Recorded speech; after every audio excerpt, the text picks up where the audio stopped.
সালাত। আউয়ালু মা ইউহাসাবু বিহিল আবদু ইয়াউমাল কিয়ামাতি আস-সালাহ। কিয়ামতের দিন সর্বপ্রথম হিসেব নেওয়া হবে নামাজের, সালাতের। সালাত চিনেন তো? কুরবানির গোশত খাওয়ার মাঝখানে যেটা খায় ওটা, হ্যাঁ, এটারে বাংলায় আমরা নামাজ বলি। কি বলি? নামাজ।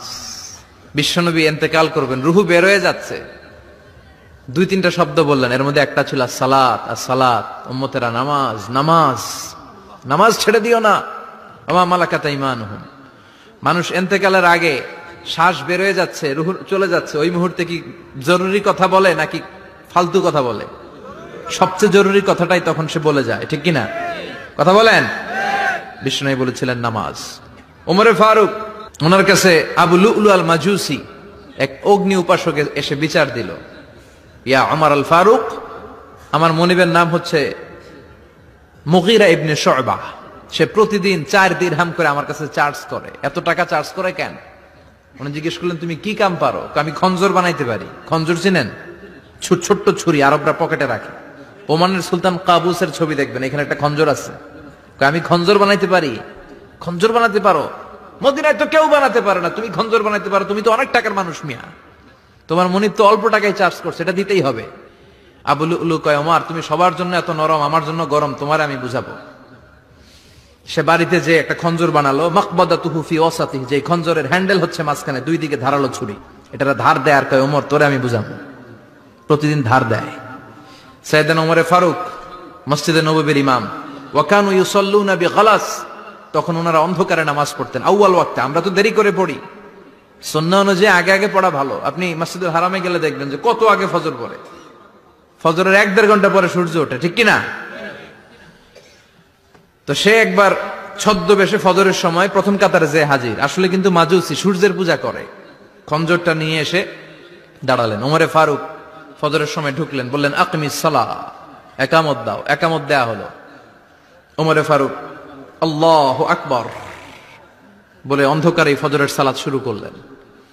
প্রথম রাকাত যখন পড়ে ফেললেন, রুকুতে যাবে, ইন দা মিন টাইম সে খঞ্জর বের করে ওমরে ফারুককে 3টা স্টেবিং করেছে।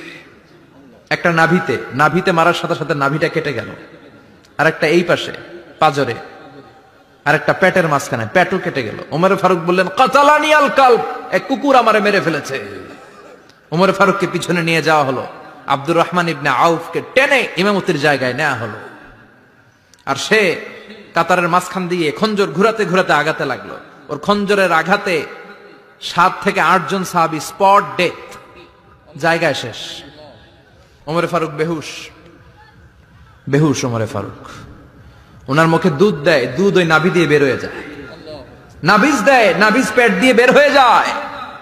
রাষ্ট্রীয় চিকিৎসকরা বুঝতে পারলো উনি আর বাঁচবে না, বেহুশ। সবাই দাঁড়িয়ে আছে। কি হয় আমাদের আমিরুল মুমিনিনের, 10টি বছর তিনি অর্ধ পৃথিবীর শাসন করেছেন, উনার ভয়ে বাঘে মহিষে এক ঘাটে পানি খেত। হুশ ফেরার পরে ওমরে ফারুক বলেন, আমারে মারছে কে? আমার কি অবস্থা, বাঁচবো কিনা? আমার ছেলে আব্দুল্লাহ কোথায়? আব্দুর রহমান কোথায়? আমার বিবিরা কোথায়? কত সম্পদ আমার আছে, কোথায় গেলে ভালো চিকিৎসা পাওয়া যাবে? কিচ্ছু সে বলে না। হুশ ফিরার পরে ওমরে ফারুকের প্রথম প্রশ্নটা ছিল, আসল্লান নাস, আসল্লান নাস, আমার দায়িত্বে, আমার নেতৃত্বে যে ফজরের একটা নামাজ শুরু হয়েছিল, এটা কি ঠিক মতো শেষ হয়েছিল?